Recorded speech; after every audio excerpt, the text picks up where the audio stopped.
Hello, my friends. I hope everyone's doing good today. In this video, I want to talk about vitamin B2, known as riboflavin.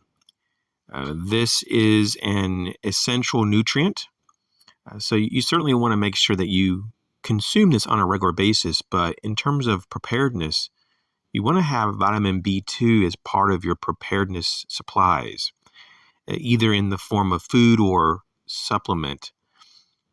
So what does vitamin B2 do for the body? What kind of functions does it play?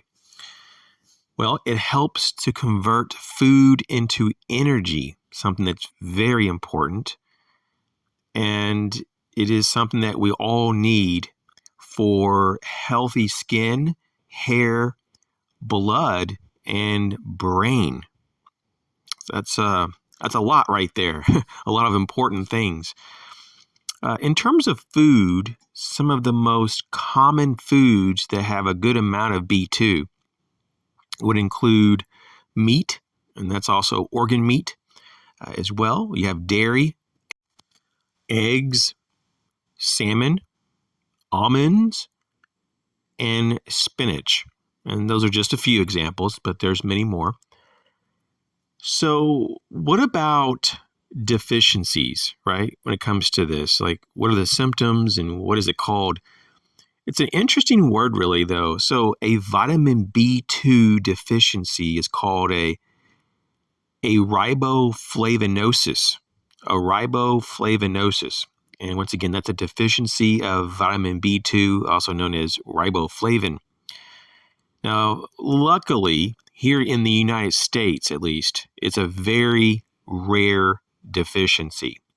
I did not look up any other countries or other parts of the world, but I would assume, though, that in most first world countries, more developed countries, this should not be a very prevalent deficiency. But you definitely want to check it out, though. You know, if you live outside the U.S., you probably want to look into this. But it is something that will probably be more rare than not. At least we can hope so, right? But definitely check into it. So what are some of the causes for deficiencies of vitamin B2?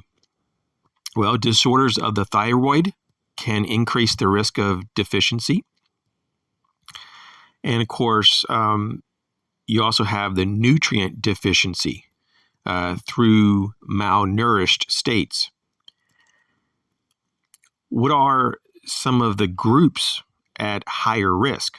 Well, you have the vegans and the vegetarians, and then you also have pregnant women. So those are two different main groups there.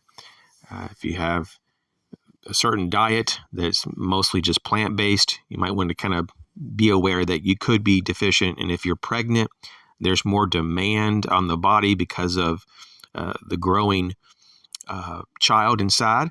The fetus, the baby, demands a lot of nutrition. So you probably want to increase your uptake, but do your research before you do anything.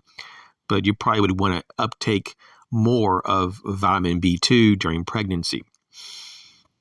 In terms of various symptoms, outward symptoms, you would see a variety of things if you were vitamin B2 deficient, and including cracked lips, sore throats, swelling of the mouth and throat, swollen tongue, hair loss, skin rashes. I didn't know about that one. That's pretty interesting. Anemia, even. Very interesting. Itchy red eyes, and even in extreme cases, it's been shown that cataracts can form if you have long-standing vitamin B2 deficiency. Now, as a side note, riboflavin can be broken down with light.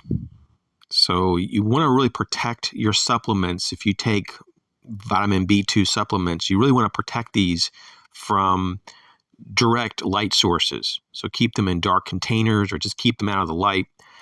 So I hope this helps. I did get a lot of this information from various Harvard educational sources, pretty good source for this information. If you have any questions, feel free to leave it in the comment sections. I'll do the best I can to answer it. I'm not a professional in this. I'm an amateur that likes to research nutrition, and in particular to pair it with the context of preparedness. So certainly vitamin B2, known as riboflavin, is extremely important. It is an essential nutrient.